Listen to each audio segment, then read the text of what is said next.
Hey everybody, welcome to our June webinar. I'm here with my dear friend Jules, and we're in for an adventure.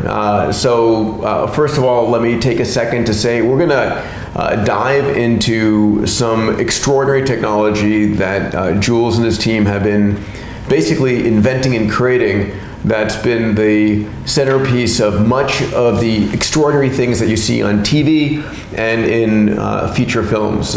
He is also someone who is as passionate as I am about space. You have been about creating the Star Trek holodeck, I would say. Is that a fair statement? I think so. Yeah. And going back a few years, I remember when we were thinking about X Prize ideas, building the holodeck was one of them. And as it turns out, just the work that we've been doing with partners, we're getting really close to that happening, which is amazing. Let me just take a second and mention about OTOY. So OTOY is your company that you founded as CEO and chairman. It is, just to hit a few of the buzzwords here, the definitive cloud graphics company pioneering technology for redefining content creation and delivery. I would say you're creating reality to a large degree. You're creating a version of reality, which is, one of the conversations I have with a lot of people is, are we living in a virtual existence? Is this a real virtual world, right? I'm still at, as close to 100% as I can imagine. And if there is, then there's some future version of OTOY rendering the world that we're in. Exactly. So once we prove that we can render reality correctly, we probably know the odds are that we're living in a simulation, right? That's sort of how that goes. And I've been, as an artist and a video game player, growing up, I really wanted to see the convergence of video games that have this just immediate feedback and control, and yet, films and art basically have always sort of, had this separate divide. And CGI in films has obviously gotten so good now that things look real, but they're not fast. And I think that what we're seeing in the next 2 years is the convergence. Some of it is with our software, where the things that you're rendering in movies and films are rendering so quickly that now they can be played like video games. And ultimately with newer technology, and I think people are familiar with AR and VR glasses, you can start to experience that, and holographic streams can make that happen today. But in the future, holographic display panels will be arriving, and those will allow you to have something akin to the Star Trek holodeck in the next 5 to 10 years. So we're going to go into this. We're going to go into what does that actually mean.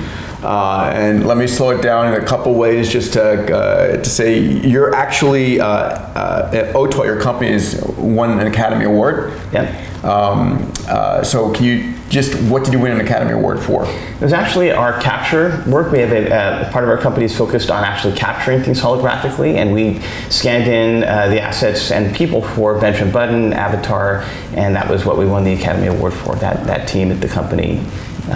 Incredible. And I'm here at OTOY's headquarters in Los Angeles. So, pal, you count among both your friends and the people who are using your technology a lot of the Hollywood elite. If you don't mind, you're not going to drop the names, so I'm going to force you to drop the names. Who are the people that you're enabling them to be the artists that they are? Well, it's funny because I look at our effort as democratizing all of this, but we do have one very famous user of our software, Octane Render. I don't know if we've played the clip, which shows all of the recent television shows that have been done with. We'll play the clip in a second, but we have JJ Abrams, who joined as an advisor on Render and OTOY last year, and he's been a Maya and Octane user for a while. I've known him going back to 2006, and he really knew me before I started OTOY. He and I were talking about very early versions of my technology that allowed you to, again, almost create movies with a joystick, like it was a video game. And he said, if this becomes as easy as you make it look, everyone can be a filmmaker, and we can really revolutionize the way that sort of the creative mind can create content, and it doesn't have to be this big, expensive process. Whether you're JJ Abrams or somebody that's just sitting at home, like a YouTube uploader. And in fact, now our software has gotten so good, even the stuff that's used for high-end films and movies and television, that very same software can run on a laptop and deliver the same graphics, and it's super intuitive. It's like Photoshop. Amazing, right? So we're literally in the 6Ds transformation here. You've digitized it. It was deceptive early on. It's disruptive now. I'm going to show a clip 1 second of what your technology is able to do. and it's it basically dematerialized movie sets to one degree, and it's demonetized it, and it's democratizing it. Right? Yep. So we talk about that in the entertainment world. So let's actually go ahead and show the clip, Greg. If you'd switch over. Okay. So what are we seeing now? You're seeing a loop of recent television shows where the openings of these shows, and some of these are really well-known shows, some of my favorite ones like Westworld are in here, The Crown from Netflix, American Gods. These are all rendered in Cinema 4D, which is a 3D tool, using Octane, our render. And every single 3D tool out there, Max, Maya, Unity, the game engine, all of these tools now have access to this GPU renderer. And what you're seeing here, the beauty of it isn't just that it renders so fast, because when the artists are creating these scenes, they basically can move the camera around, they can move objects, and they see a sort of a slightly grainy version of it, and then when they stop moving the camera, the object, it resolves like a photograph into what you're seeing here. And that's a way of rendering that was typically not the old Pixar RenderMan CGI style of doing things, where there was a lot of sort of tweaking and heuristics. This actually runs the laws of physics and light correctly on a graphics card used for video games, and that's how it's simpler for artists, it's faster, and it's better. And the reason why we did it that way was that we knew that down the line, we're going to get to the point where we're not just rendering 4K like we're doing here for HBO or TV or even films, but truly we need to get this working almost in real time on a laptop so that we can leverage the cloud to start to generate trillions of rays that you would need for a holographic display. And that requires you to do no cheats. You still have to run the laws of light and simulation, but we're getting there. So interestingly enough, part of your journey here started when you watched an episode of Star Trek. Can you talk about that a little bit, and what got you, what ignited this passion for what's become this incredible company? Well, I remember very clearly when Star Trek: The Next Generation aired. It was, I think, September of '86, Encounter at Farpoint. Riker looks for Data. He goes into this room. It's called the holodeck, and you go through this doorway, and it's like Alice through the Looking Glass. He's in a jungle, and Data explains to him, "Oh, this is really just a room. You can throw a rock at the wall, and you see it kind of get blurry." And the idea of having the entire room filled with holographic panels that just takes you anywhere was mind-blowing to me. And I mean, there have been stuff before. I mean, it was suggested to Gene Roddenberry from people that had been working on this stuff, and that's why he put it into Star Trek. But when I saw that, and I think visually when the world saw that, there was this thing that sort of clicked on in people's heads, which is, well, really, and they did use this in the show. I mean, if you can do this inside of a room, why not bring the world to you? Why not actually explore space or simulate everything? I mean, it really sort of played on the idea that you can walk into into some room and be anywhere. And when you take that to its logical conclusion, if you had, let's say, instead of having a garage with a car in every house, you had a holodeck. You go into that holodeck and you can meet with people. You can go anywhere in the world. It could basically be recreated, and you wouldn't need to worry about how many cars are on the road or rockets that take you 30 minutes to get across from one end to the other, because all of those would go away. And I think that even in the days of Next Generation, people thought, oh, this is hundreds of years out. And if you remember on Next Gen, they had these iPads, and those were pretty advanced. And of course, 2010, 20 years later, the technology caught up to that. And I think people don't understand how close we are to holographic panels and this entire ecosystem happening. And what's exciting to me is that the vision of seeing something from Star Trek that people weren't expecting to happen for a while come into our lives in the next decade. I tell people Star Trek is a scientific documentary about the future. Yeah. And a lot of my business plans, a lot of my X Prizes come from there, and the same for you. Right? Exactly. Yeah. And it's interesting, right? Because at the end of the day, when you saw that and made that ignited that spark in you, 1986. 87, I remember the Mac Plus was just out, right? Yeah. I mean, the amount of computational power, the little IBM PC that had a flashing cursor that came on, the computational power to enable what you're doing today on a laptop was, many orders of magnitude. When did you actually first get enough computational power to start enabling your vision?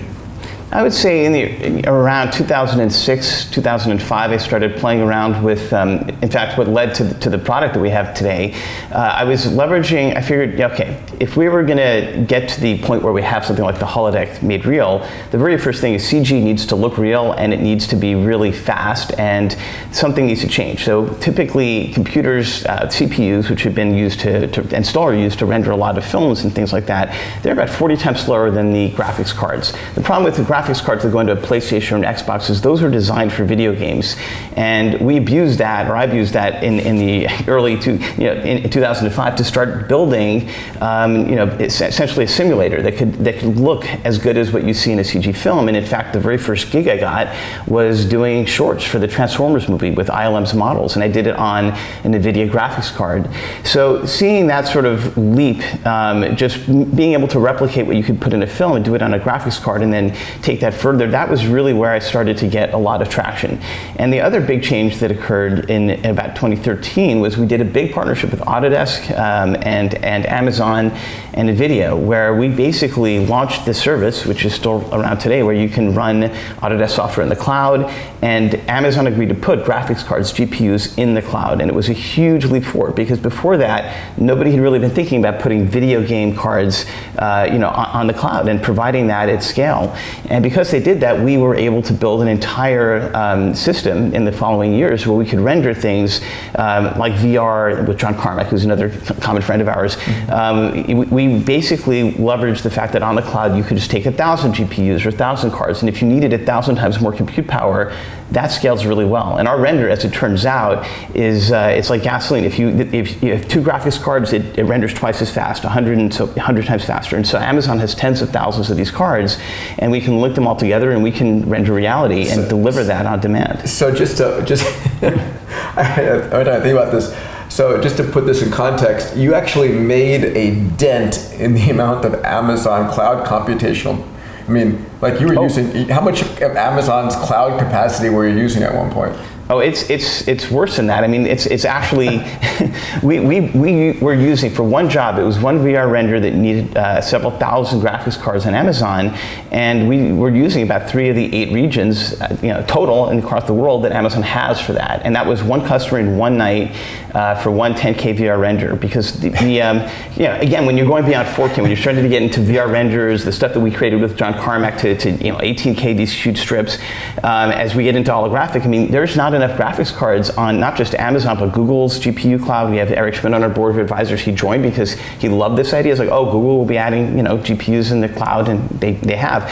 But if you combine them all together, there's not enough GPUs to actually support multiple customers that want to render this kind of massive, future-looking content. So, I mean, just the notion is that you have built the ability to render reality in a manner that obeys the law, refractive and reflective and photonic laws of physics, if you would, and gravity. Or you can play games with that. You can change any parameters you want and play God in that regard. But you can make something look extraordinarily real to the point that people don't know it's not real.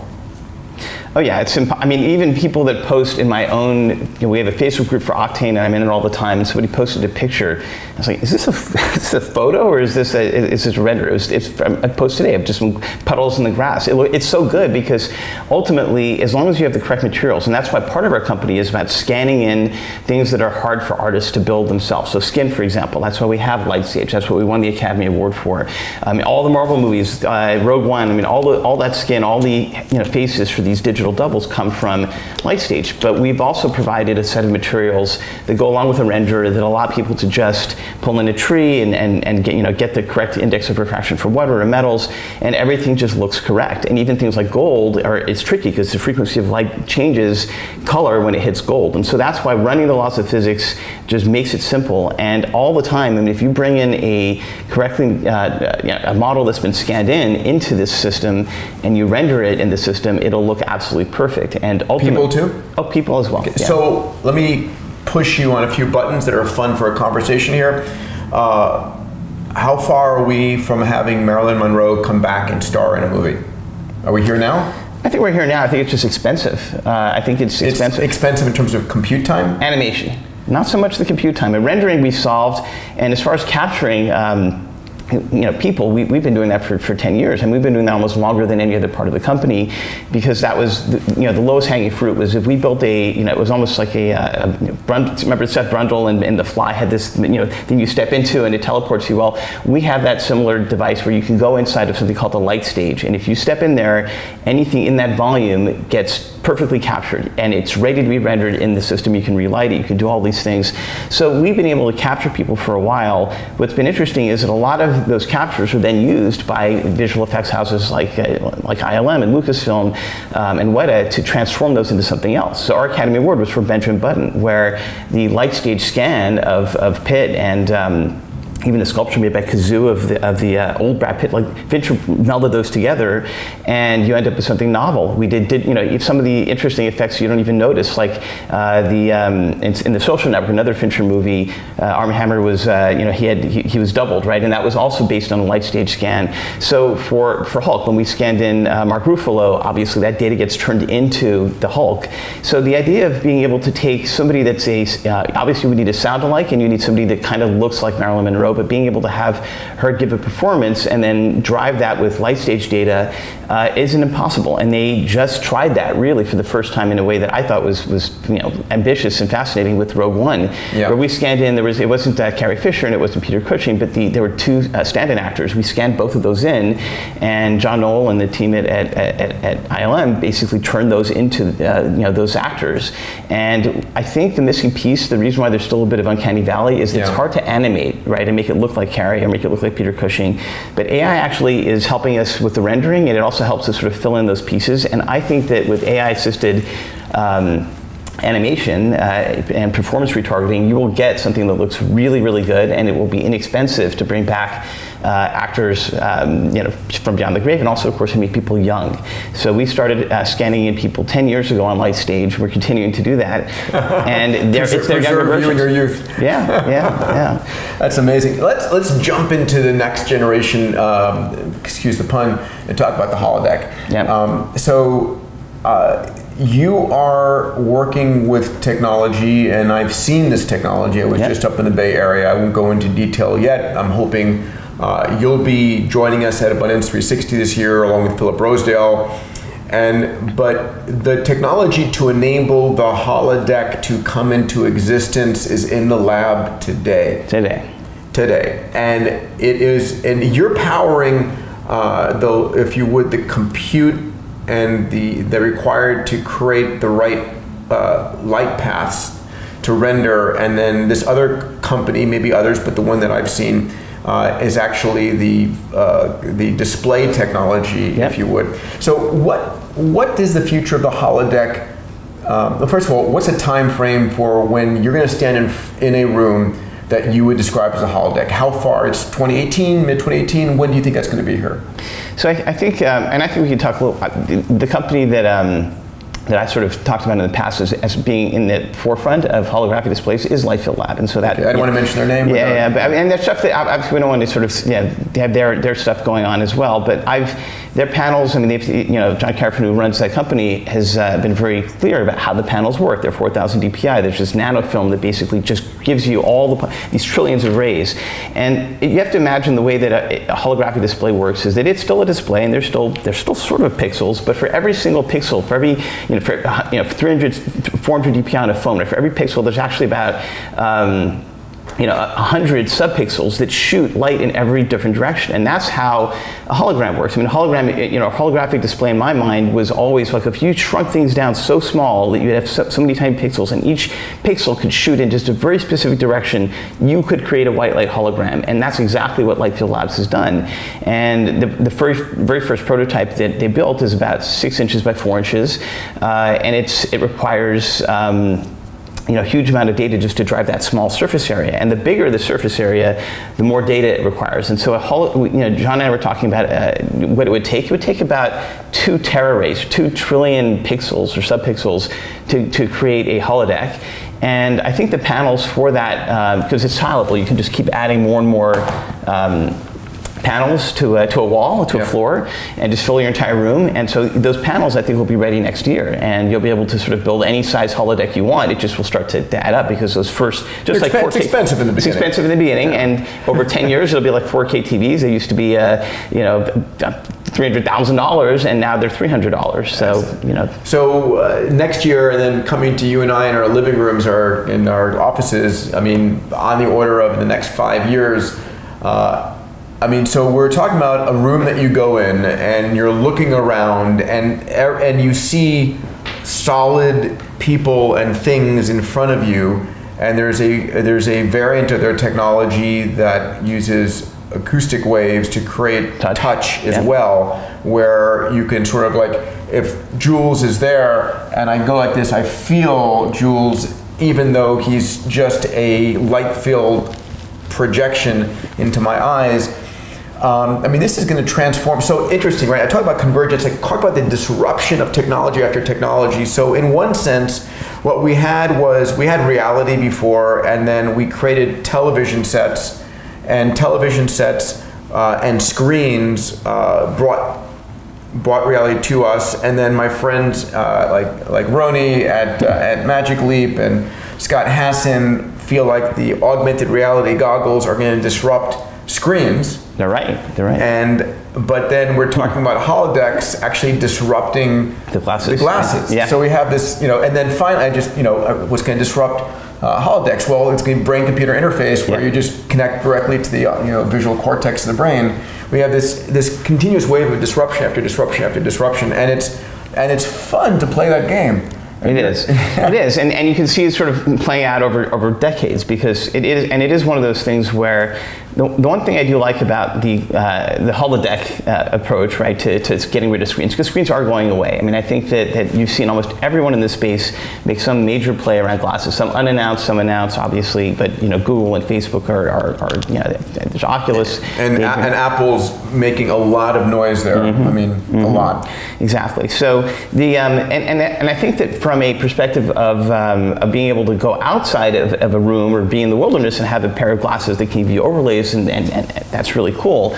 But the idea of VR is kind of, I mean, I've worn glasses that are really small, 4 ounces, and I can't wear them for more than a few hours before it just gets to be exhausting. And even when people go to see 3D movies, they don't like wearing even very tiny, small, little 3D glasses. So the concept of having everything sort of beamed into your eyeballs without the glasses is really compelling. And that is something that also touches on sort of ambient computing, the Internet of Things. If your entire home is filled with holographic walls and panels, like where you live, what you see out your window can be completely under your control. Who comes to visit you, all those things, and you don't need to wear anything, you don't need to do anything. And I think that there's something very natural and great about that. And obviously that's also why things like sitting in front of the TV and watching films on it is still something that is enjoyable. It's not as, I mean, people still do it on their phones and tablets, but it's, when I want to watch a movie, I prefer seeing it on a bigger screen. Yeah, and doing nothing but just sitting there and watching it. So 2 things. Number 1, please, if you haven't already, queue up your questions for Jules. I'm going to hit on 2 more subjects, and then we're going to your questions. The first is a cryptocurrency that you created that is one of the best uses and one of the most extraordinary stories that I've heard recently. I want to talk about that. And then a second, I want to come back to, are we living in a virtual existence or not? Awesome. Which is fun. Okay, so the first thing, so one of the things when I think about the ability to be able to drive these screens, where you're driving 4,000 DPI or trillions of light rays, and being able to do the type of rendering that you're doing, and when you're using a significant capacity of Amazon cloud. So the question is, where do you get that compute capacity? Yep. And one of the most amazing things, you guys have heard this, right? You've heard about the notion that literally airplane loads of NVIDIA GPUs were being loaded up and shipped to China to do what? To do Bitcoin mining. So you've got these massive computational nodes on the planet that are just mining cryptocurrencies. Yep. Are just hashing constantly, and Max on my team here pulled out some of the numbers. So the Bitcoin block hash rate globally today is on the order of 390 million terahashes per second, 390,000 exaflops per second, and that translates down to, in floating point operation equivalents, it's 390,000 exaflops, which is, an exaflop is 10 to the 18th. So just a massive amount. So talk about your render coin, your render token, and what that means, and how you're using it, and how are you creating a higher use of all this computational power out there. Yeah, and so everything that you know, when we're sort of telling the story of OTOY and all these different milestones along the way, and I mentioned Amazon came in and it changed everything. We did this partnership with them where we, you know, launched this service around rendering in the cloud. That wasn't my original plan. 5 years before that, about 10 years ago, I actually took out a patent called token-based rendering, where I imagined, well, you know, you have things like SETI at home, you have all of these things that were out there, screensavers that could do computation, and so my initial plan was not that there was ever going to be an Amazon putting graphics cards in the cloud, but I could leverage for all the rendering I knew was going to happen as we scaled and scaled and scaled to the demands we have now. People are always going to be playing video games. There's always going to be these GPUs out there. All the Doom players out there. Yeah, and so I took in a patent that said, basically, I know I'm going to be doing these physically ray trace simulations, so I'm going to pay you a certain amount of a token per ray, and it'll become its own economy. And I just took the patent out and filed it. And it was one of those things that I was like, I was going to get to it probably sooner than even now. But then Amazon came through and they started to build these GPUs. And then Eric Schmidt joined the board of advisors, and he said, well, we're going to have GPUs on Google, and Microsoft has GPUs now. And the problem is that it's still not enough. You know, they haven't built nearly enough. And so now I'm back to the point where, well, I can maybe do, you know, these holographic renders. We've done tests for people. Like, it can cost $50,000 on Amazon, you know, loading their, you know, the instance types with GPUs to render these things. And even just normal, like you know, Pano renders, even with all the stuff that we've added to make it faster, it does bring it to its knees. And Amazon's very aware of that. And they're like, well, if you can somehow prove to us, because we work with them. In fact, Richard Karras, who's head of a lot of the initiatives at Amazon, also former CTO of Lucasfilm, he's now on our advisory board. He was saying, you know, listen, if you can show that render can actually, you know, drive all of this demand for holographic rendering, for all these other things, like, that'll probably help Amazon figure out whether we can start adding more and more GPUs. It's just something that they're almost, you know, they haven't done. But what's interesting is that there's so many GPUs that are out there now mining cryptocurrency. There's actually hundreds of thousands of 1080 Ti's in these amazing places like you know, Iceland that can. I'm going there next week. Right. That you know, that have even more GPUs than Amazon, Google, and Microsoft combined, and they get paid, you know, for mining Ethereum. And what's interesting is that if I just give the business that I can't fulfill on Amazon to an Ethereum miner, they will be making about 50 times, 47 times more money. And all I have to do is just pay them the same. And for our customers, the people that are rendering, that send their jobs to the cloud, usually to render these holographic and VR and spatial experiences that are now emerging, they don't really care. It's just, you know, the rendering gets done behind the scenes, they pay us in dollars. Although since we launched Render Token in October, we said, okay, we're now going to basically take off of Amazon in the centralized cloud, you know, the service we already have, we're going to put it on the blockchain, and the very first thing that'll happen is we can pay people. They can stop mining Ethereum, they can stop mining Bitcoin or altcoins with their GPUs. We'll pay you exactly what Amazon gets paid. And in fact, Amazon, Google, and Microsoft have very similar pricing around their GPUs. It's almost the same. So because our rendering is literally like a unit of energy per kilowatt, it's you know, something called Octane Bench. People buy graphics cards with it. NVIDIA advertises it as like the Octane Bench of this card does this, that, and the other. So that's the source of our token, right? 25 cents worth of Octane Bench, you know, is basically what the token is. And we generate, you know, we did a public sale. We got about 4,000 ETH, which is pretty good to build these multiple phases. And phase one was, well, we just start accepting the tokens instead of dollars for the current service, and we did that first quarter. And second quarter, which is tomorrow, so we have a huge launch tomorrow, is we let people, like, literally almost the city home thing, go to a web page, click a button, and then the renderer actually pops up and starts accepting jobs and testing whether we can take jobs that we're sending now to the centralized cloud GPUs and bring them to your machine and start running them. The same things that we do for commercial customers. And the phase after that is, well, we just harden that, and then we basically make it an economy where we can pay people in render tokens, and that becomes an exchange of itself. And it's amazing because I've never seen any sort of utility or cryptocurrency that's backed with something like this. Yeah. And the demand and the use of this is frankly infinite. So, you know, just to slow this down for a second, because I've had a chance to bring to you different companies that have tokenized or have done an ICO, whatever the case might be, and I'm always looking for, number one, is it a real company, right? Not bullshit. Is it really doing something that is real, and is it driving revenue? In other words, it's not like you go to business. And then ultimately, is the tokenization of what it's doing make sense? Is there a real token economy? And by far, what Jules and the team have done here with the Render token and actually utilizing all these massive amounts of GPUs around the world for something that adds extraordinary real value, I've not seen anything better. So super excited. Yeah.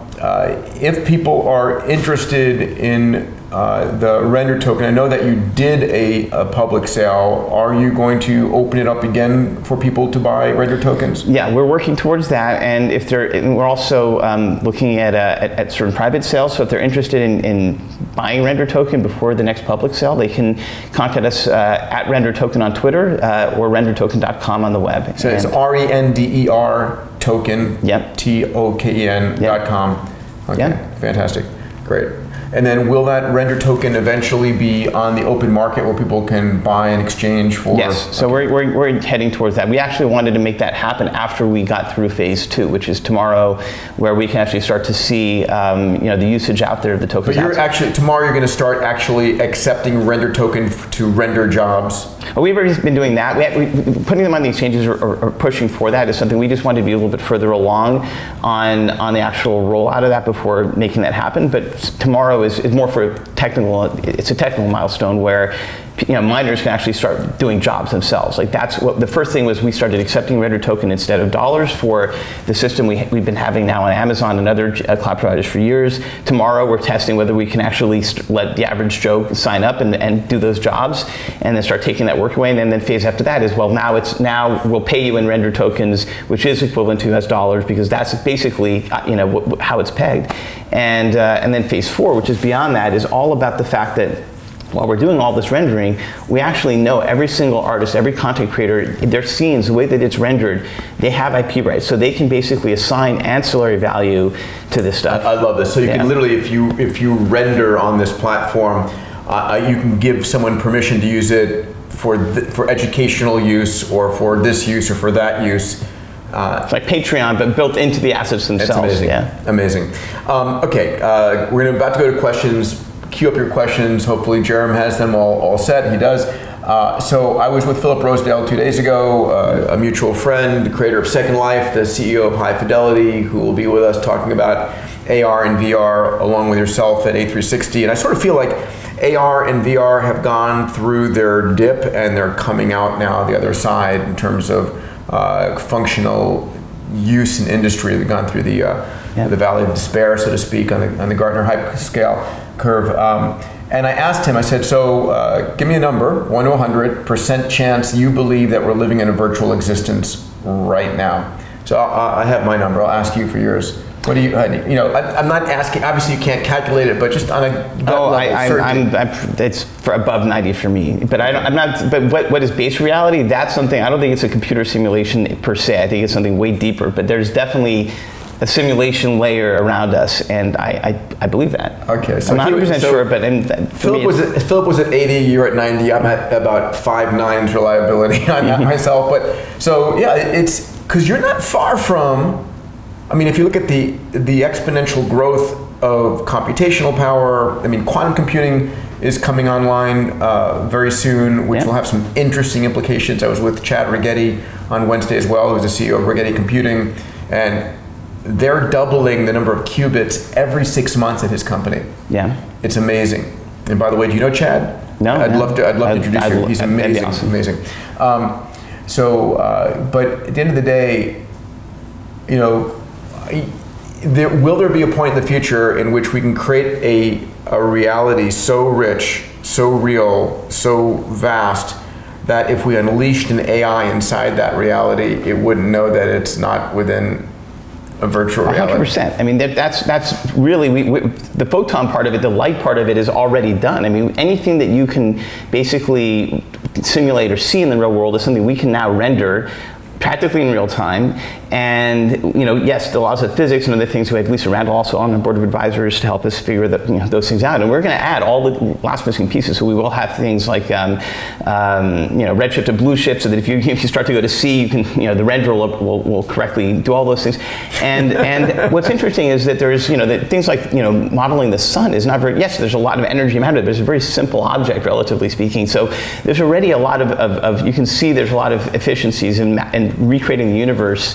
I also wonder, just like the, it's like, unless you're looking at something, it doesn't need to be rendered. That's the kind of thing that is fascinating. So if you're just talking about a simulation for, I don't know, 10 billion people versus something that would have to work for an infinite number of people, that could definitely be modeled. And you can imagine that after everyone has their own holodeck room, yes, the idea of something like BCI where you're plugged into the matrix, you may very well, if that works well and you could really hook up all the senses, there's no reason why you couldn't simulate everything in that to the point where your senses are fooled. I mean, whether or not it's exactly the same way as the physical world works, I don't even know if it absolutely needs to be, but it would actually, it certainly would fool you, and an AI living in that world would feel and think that they're there, right? Because they would even have to go through the BCI later. And then they would evolve their own computational platforms and software, and Jules would evolve, and then they would create OTOY in the virtual world. And so the reality is, I think we're living in an nth generation virtual existence. Yeah. You have to ask yourself the question, if the universe is really 14.5 billion years old, and if Earth started 5 billion years ago, what does life a billion years before us look like? And anyway, it gets to the point where it needs a good scotch. All right, Jerem, let's go to our community here. Sure. So Jason asks for Jules, aside from the Star Trek holodeck, what other worlds are you personally excited to bring to life with this technology? Great question. So I think, I guess the holodeck really is just sort of one of those examples where you go visit a place. But to be honest, what's interesting about VR is that you put on the goggles and you're immediately separated from somebody else. And I imagine that the most important use case for something like this, whether it's not the holodeck room, but just a panel, just that replacement for a screen, is you and I could be talking through a two-way holographic display that would make us feel like we're both right next to each other. And bringing people together is so fundamentally important. It's more important than simulating, playing games, watching movies. Just communicating with full presence is something that it'll need Gen 2 of that holographic display, because the second one is bidirectional, it records holographically. By the way, are you working with anybody at Cisco?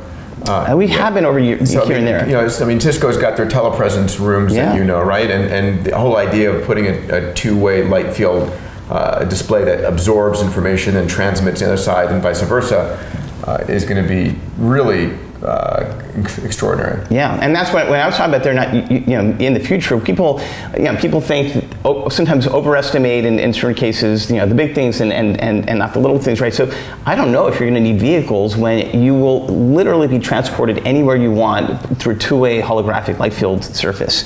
And that's such a powerful concept that to be honest, I think the world will be reshaped around that. I also think that even outdoors, you can have every building that's built have a holographic surface, and it'll cloak it, it can hide it, it can make it a tree, it can make it look completely different. It's not just about the Ghost in the Shell with Hong Kong with all these holographic ads, or Blade Runner. You can basically do all sorts of amazing things that are not necessarily entertainment or media, right, with this kind of stuff that affect the ambient life that you have. So going outside could be different, being inside will be different, seeing the people you love will be radically different, and that's just how I look at it. I mean, visibility is actually one of the fundamental properties of a two-way light field display. So amazing. Jeremy. Francis asks, how will other exponential technologies enhance what you're doing for VR? I'm thinking specifically about quantum computing and artificial intelligence.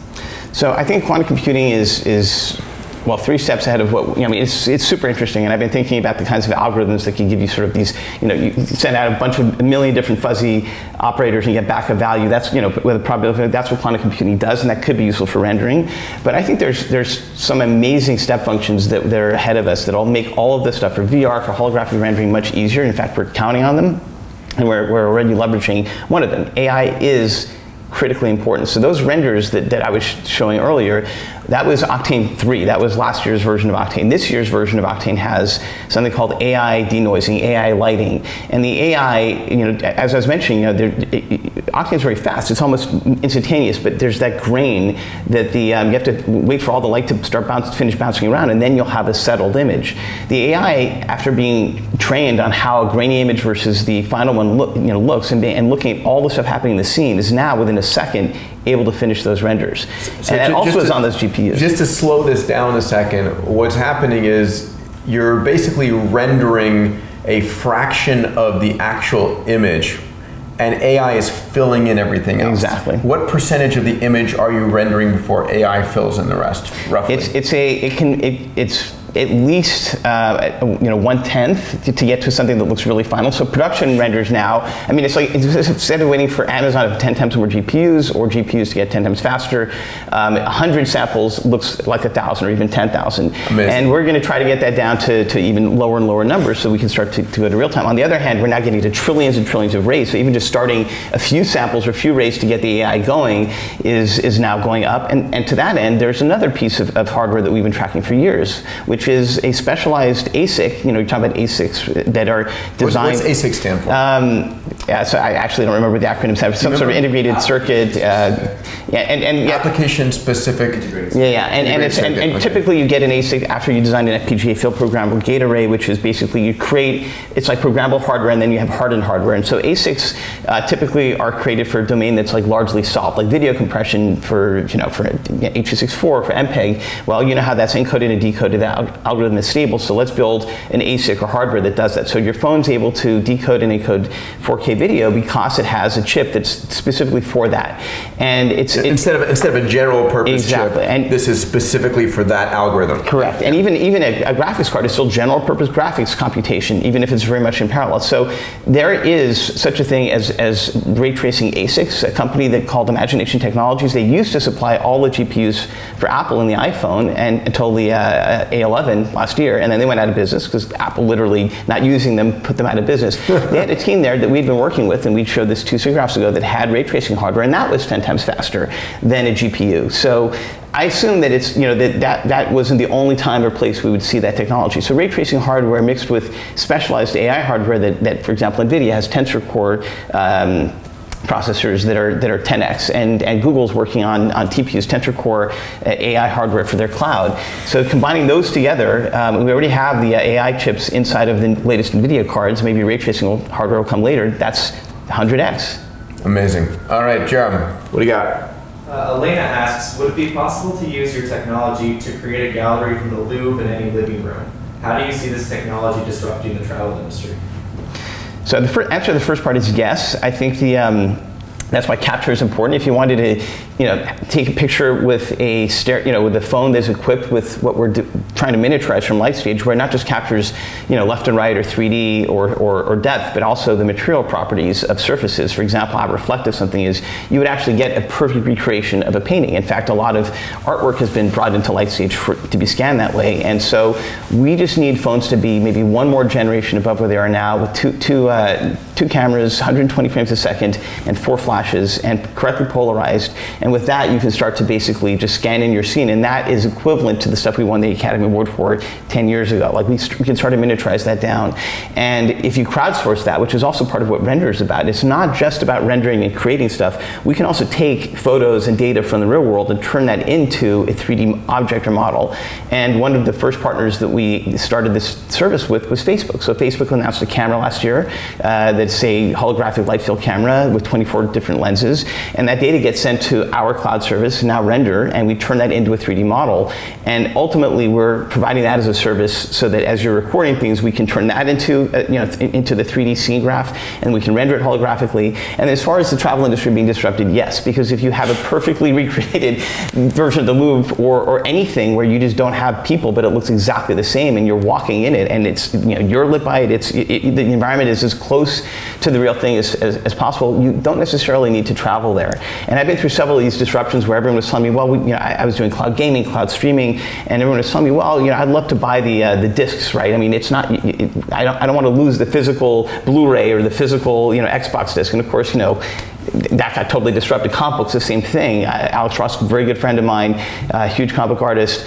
I told him, it's like, as much as you love this physical comic books, like, and I do too, I have 10,000 books on my iPad, 10,000 comic books I can bring anywhere in the world. So the digitization of the real world is going to happen, and yes, the travel industry will probably be disrupted. I had a interesting moment. I was at the Vatican in Rome back, I don't know, a month ago or so, and I was at the Sistine Chapel, and I'm walking through and I'm looking around and I'm seeing this incredibly beautiful artwork, and I'm saying, this is not, if I wanted to create this kind of artwork in my home today, I couldn't find the artist to do it. It would be so expensive, so ridiculously, and then I stopped and I said, well, actually, no, we're about 5 years away from completely disrupting it and making it completely demonetized, right? Because the fact of the matter is, in the very near term, I could image all of these artworks, or basically they're already imaged, and I can train an AI to paint like,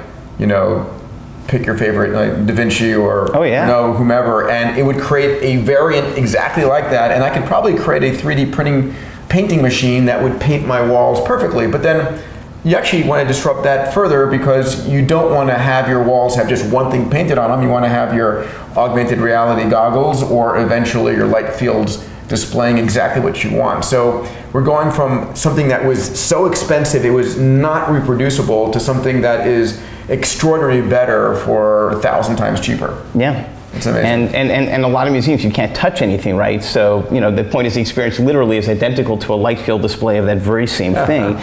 And with touch, with that 3rd gen haptics display, you will have the ability to have solid surfaces that you can then reconfigure. So maybe even 3D printing for objects or collectibles may not even be that necessary if you can sort of have a holographic solid version of that. And the other thing to point out that we're working on right now is typically people think of like the Princess Leia hologram. One, it wasn't solid. Two, it wasn't even in color. But also, truly, holograms aren't even really the full effect, right? You have to relight the hologram. The hologram has to be blended with the real world. So already in the stuff that we're doing with render, like the whole capture, rendering, and streaming, it's got to be one loop. Like we've got to scan in the environment and then render the object holographically with the correct lighting and reflections and everything perfectly composited, or else it will not work. Yeah. And it is amazing how the Star Trek holographic projection universe is so bad. The Star Wars. It's like the Star Trek communicator being so single focus, single functional. All right, Jeremy, what else you got? Yeah, from Philip, what are the implications of your technology for education? What is your favorite educational use case? So I think I will just go back to the very simple and sort of baseline solution that I think holographic environments solve, which is that you can visit lectures. You can have a classroom that is that you don't have to physically be at and be a child in and see things projected to you holographically without looking at an iPad, without looking at a blackboard. That's or wearing glasses, which is important.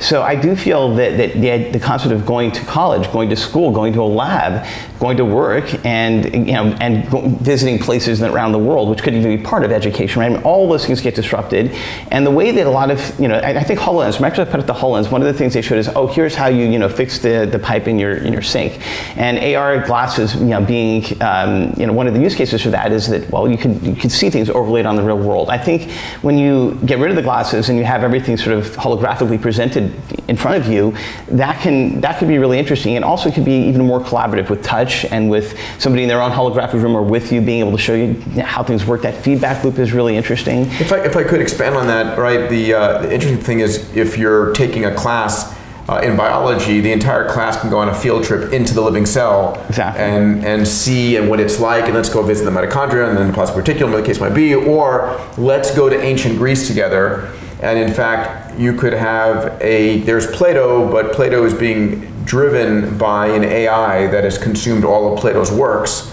and is therefore 99% facsimile of Plato, so you can have a conversation with Plato right there, which is, that's the way I'd love to learn history. Yeah, I agree. Jeremy. Annie asks, can you talk a little further about the Ethereum-based render network? What is the size of the network now, and how do you see it scaling? So, well, basically, Render is an Ethereum-based token. So the Ethereum network is what it is. And I will be very honest, I think CryptoKitties sort of brought that to light. It's slow, very slow, and that's scary. On the other hand, at least for the foreseeable future, there's 4 phases to this whole Render token, ramp up to where we are where we need to be. And right now, these early phases, all the real work is fairly high latency. In other words, you submit a job on the even today on the centralized non-Render token version of this, and you get your result back within hours or maybe a day, and that's better than waiting a year, which is sometimes what it would be if you added up all the GPU time.